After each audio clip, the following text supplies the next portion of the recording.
A week before the fight last August, the biggest fear among Western fans that if Khamzat defeated Dricus, he would ruin the middleweight division due to inactivity, given his history of injuries, withdrawals, and long absences that don't even need repeating. But before and during fight week, Khamzat was a completely different person. He stated that he would work hard to become an active champion, even hoping to return just a few months later at UFC 321 in Abu Dhabi. He came out healthy from the Dricus fight. Those statements reminded us of Fight Island, when he fought twice within 10 days. However, that week was painful and heavy for Chimaev's critics. He was in excellent shape, he said everything he was supposed to say, he made championship weight, and against all expectations, he showed up healthy on fight night. But after completely dominating poor Duplessis, his tone suddenly changed regarding fighting in Abu Dhabi. Do you still want to turn around and fight in Abu Dhabi?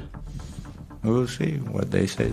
Although he said he was ready to defend his belt against any contender, he didn't mention either of the two men fighting for the #1 contender spot, Caio and Nasruddin. Still, there wasn't much reason to worry, as our biggest fear, that he would immediately move up in weight, wasn't on the table, especially while Ankalaev was still champion at light heavyweight, while Khamzat was traveling the world celebrating his capture of the 185-pound belt. September gave us an official #1 contender in Nasruddin Imavov. Quand même, bien sûr, j'ai fait assez pour aller combattre pour la ceinture.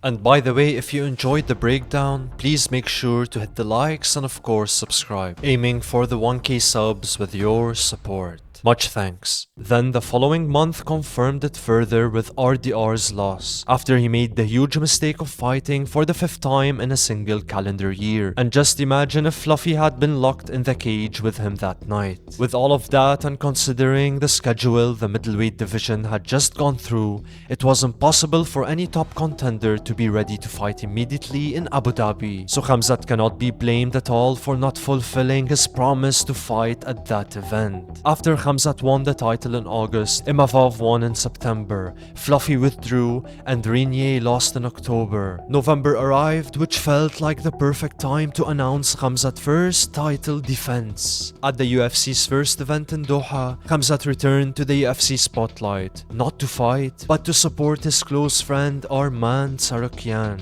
And during an interview on Adam's channel, instead of announcing a fight date against Imavov, he revealed that he would undergo foot surgery and would not return to fighting before Ramadan. And here we realized that the biggest fear of Western fans had materialized, and much sooner than we expected. Мое возвращение после Рамадана. Сейчас у меня маленькая операция на ногу делали.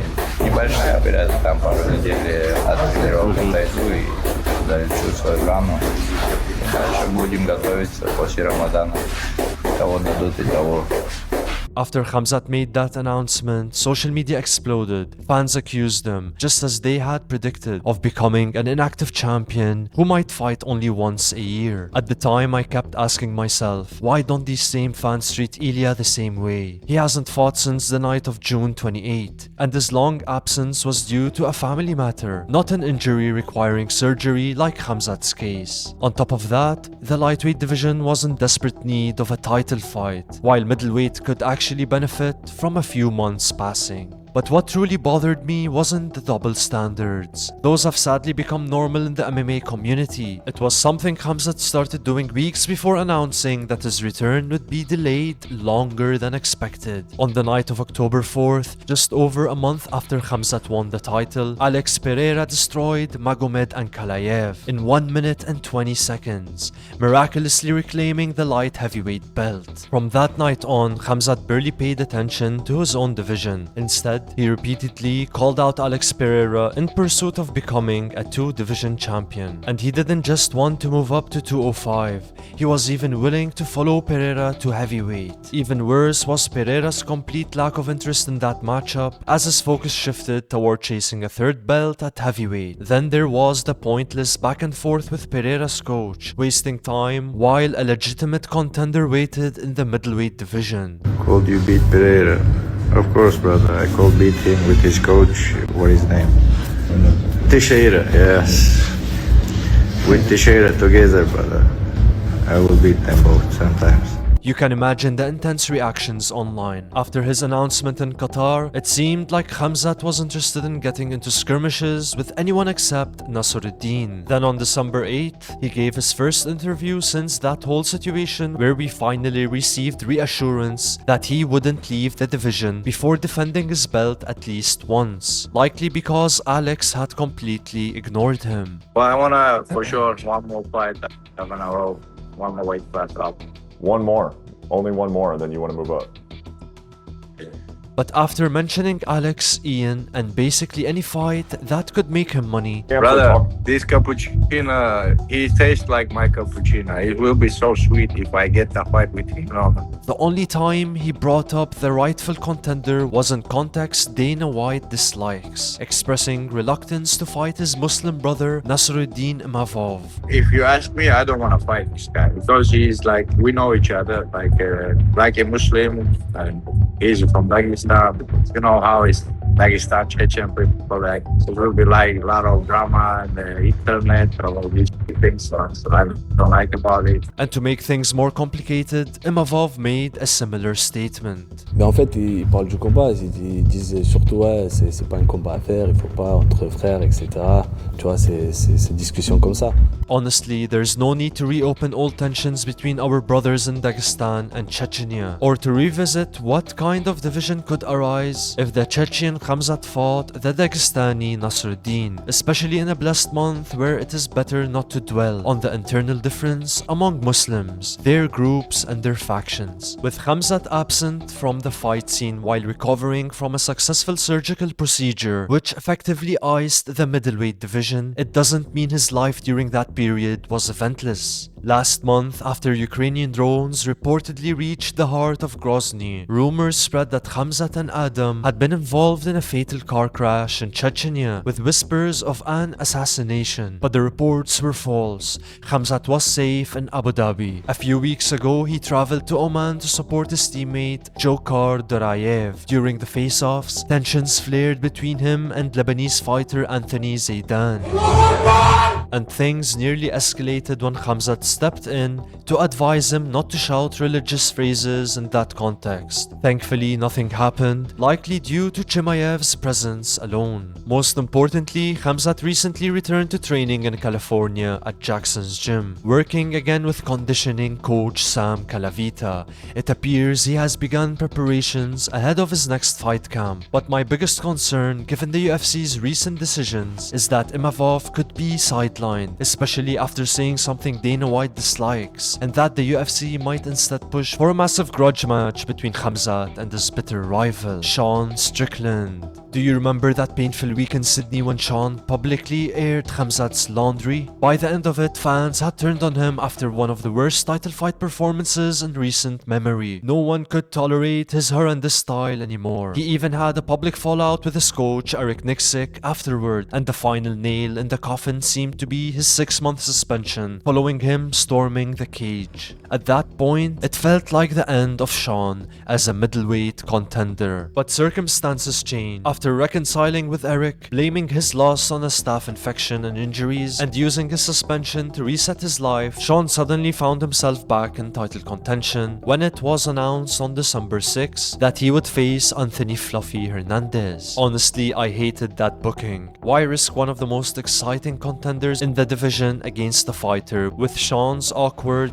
hard-to-solve style? Still, it became a bizarre narrative, with Sean playing the role of an ICE agent, joking about detaining the Mexican-American Hernandez. With these comments from Khamzat's coach, I believe that the UFC gonna wait until the fight between Strickland and Fluffy next week happen, and then maybe 1 week after that they're gonna start actually make things happen. it feels like the UFC is trying to avoid the dead matchup between Khamzat and Nasruddin, and instead build a blockbuster clash between Khamzat and Sean, especially since Sean holds a win over Imavov from 3 years ago when he stepped in on short notice. Heading into fight week in Houston, Sean knew this could be a #1 contender bout. He framed himself as the only real threat to Khamzat Khamzat in the division.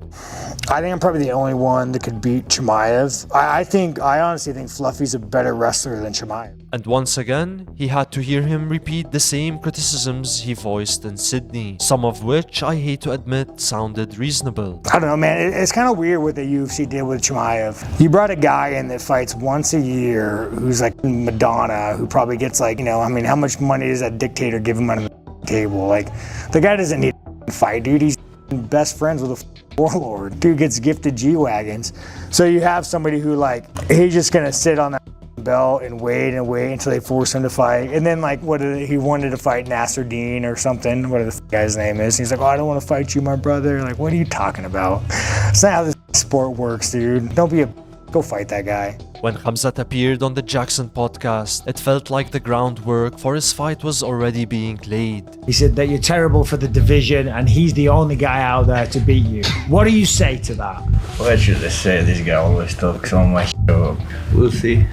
But you guys trained together and you choked him out a few times, right? We did spar a lot before, but that's why he's so mad. Then when pushed by Bisping on the division being stalled, he had no real answer, instead drifting back to his dream of becoming a 2-division champion. We'll see if anyone else. I want just become a double champ, and then I can go back to my weight class or stay there or go out more. Try. I'm not that guy who's trying to go out from the UFC like undefeated this and that. I don't care. I just want to make some stuff. Fight week itself was chaos. Sean insulted nearly every group imaginable. Chimaev got the belt. Say he fights Nasser Dean after Ramadan. He's probably going to beat Nasser Dean. He's probably going to take him down and just dry hump him for 25 minutes. In the process, he's going to spring his ovaries. And the next thing you know, Chimaev is going to be on the bench for another year and a half. It's like the middleweight division's just ice, dude. Like, this would happen when you let the little Chechen in. The UFC's PR team, now under even more pressure after the Paramount deal, must have been on edge. At the press conference, Sean made inflammatory comments about women's MMA following Netflix's May 16 event announcement. We got to remember what women excel at: having kids, being mothers, making food, cleaning the house. Problem is, we've empowered them too much to ruin society.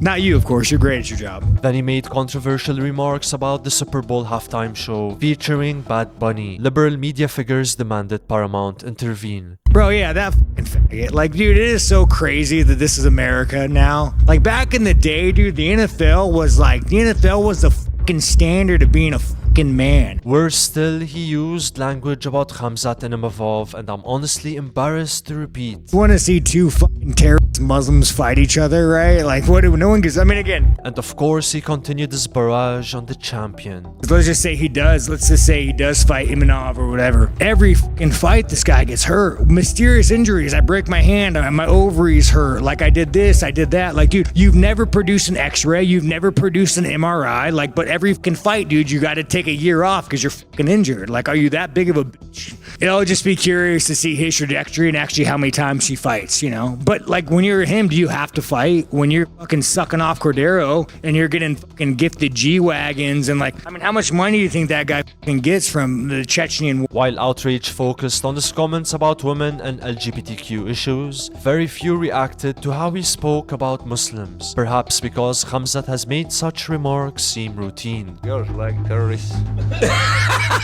You're so crazy that you can't say that. And without a doubt, Baldy would not do such a thing, because he is among the biggest defenders of freedom of expression. Except, of course, if the insults are directed at those you know. After a week in which Sean appeared in the best physical condition of his career, and after he did not leave a category or a sect without insulting it, we reached the main event Saturday night. And the shares of this fight had dropped slightly with Khamzat's 2 tweets in which he hinted at moving up in weight. Then the rumors of his fight with Yuri for the vacant light heavyweight title, and I do not know how people managed to believe one of the biggest liars on X, Crazy Kev. But that only led to motivating Sean to deliver a performance by which he would convince Khamzat to stay. And we have not seen him fight like this since his bout with Adesanya, where despite Fluffy touching him a little in the first round, he managed to control the entire fight, using his jab and his primitive fighting style. And he did not allow Hernandez to get close to him at all. And even when when he tried wrestling, Sean defended with complete ease. And among Sean's advantages is that his unusual stance makes it almost impossible to enter for a takedown, as he defends against wrestling attempts before they even begin. And of course, this does not apply to Khamzat. Then in the third round, when Eric warned him that Fluffy would try to adjust his fighting style, Sean became more aggressive, targeting Fluffy's biggest weakness, his body. And he was able to finish him, to return after a year from his loss to Duplessis to title fight talks. And before the eyes of the champion who was watching from the television screen, he called him out. I don't know, man. Chimaev probably gets off the bench here. I'd like a piece of that little Chechen. Khamzat's immediate reaction was to belittle what Sean had done, reminding him that he had destroyed Duplessis, who defeated him twice. Then Nasruddin stated that his dream is to face this clown, and Sean did not delay in responding to him. Listen, dude, I've moved past you. You know, I beat you. Relax. Either you get the belt or I get the belt. Once you get the belt, I'll take it from you. Once I get the belt, you'll lose to me. And he was highly critical of the idea of Khamzat moving up without defending his belt. And that's what he's doing. He's moving up to fight an easier fight. 205 division soft as right now, so he's like, I'm gonna go fight Yuri. You're picking a really easy path. You're not a double champ. You're not even, you've won a belt once. Like, if the UFC grants that request, it'll be a fucking clown show, and I hope they do. At the opening of the press conference, the first to arrive was Dana White, elated as he had never been before by burying poor Eddie Hearn. And instead of condemning Sean's statements in the past days as he did with Bryce, when he spoke about those you know, he placed all the blame on the journalists. But aside from that, Dana made two pivotal statements. The first, that he will allow Pereira to do as he pleases, and secondly, that Khamzat must defend his belt at middleweight, and he does not favor his moving up to light heavyweight immediately. Then it was time for another nightmare for the UFC's public relations department upon Sean's arrival at the post-fight press conference. But the bigger nightmare was the one being lived by MacLife reporter Oscar Willis, who found in front of him the last person he wanted to see after the spread of the scandals of his close friend Dan Hooker. And I do not know why I felt more disgust reading Dana's files than I did reading the files of Jeffrey Epstein. Let me ask you about that. You poking Dan? And unfortunately, during the conference, that piece of filth spoke words about Khamzat and Nasruddin that I am ashamed to say. Yeah, no, I mean, nobody who wants to see two little go at it. You want to see a real American fight this little Chechen or an American soil. This is the fight that needs to happen. And here he began writing the narrative for one of the biggest matchups in the history of the middleweight division. I guarantee you, dude, Chimaev would go to Island. That is going all day long, that dirty little. Bro, I made him quit training. Witnesses in the audience. Where's Eric at? I made him quit. Let me tell you about this little bit. I'll tell you. When I walk into a gym, do you think that I go find the little weakest man? I say, let's spar? I say, no. I go find the biggest, baddest motherfucker. I'm like, hey, I want to spar you. Every time Chimaev would walk in the gym, he would pick the smallest, lowest level pro and say, but oh, he looks like my opponent. He would pick the smallest guy. Chimaev's a bully. After 6 minutes of speech that Paramount does not want to hear, something unprecedented in UFC history happened when the officials ordered to shut off Sean's microphone after he began exposing Fluffy's coach, Jim West. Is there anybody that's 35 around here? Anybody close to 35 years old? Can you picture being 35 years old and meeting a sweet little 14-year-old Aspen lad and saying, I'm gonna marry her when she turns 18. That's what f***ing Jim West did. So whenever I was in that cage and me and Fluffy are locked in and I'm looking over at Jim West, I was like, this guy. I am not letting this I wasn't fighting Fluffy, I was fighting Jim West. To be clear, I did not bait you to say that, correct? Oh yeah, you baited but it was good, you made it interesting. I mean, these are so boring in this sport. Who's really like entertaining? You got Chimaev, the f***ing goat. Like who's really entertaining in this division? Nobody. So oh, that's a wrap. Anyways. And what happened here is considered a blatant violation of the Second Amendment of the American Constitution, which Dana White has set up as an idol for himself. However, that did not stop Sean from continuing to utter hate speech, but without the microphone. Wait, I got one for Snow. It ain't a rap, dog. Relax. You don't want to see any of these motherfuckers fight that little Chechen. You want to see the last American in the sport going that guy up, and that's what's gonna happen. Sean Strickland do to beat Khamzat Chimaev? Anything I want, dude. Anything I want, dude. I'll bring a go. You'll get distracted. Anything I want.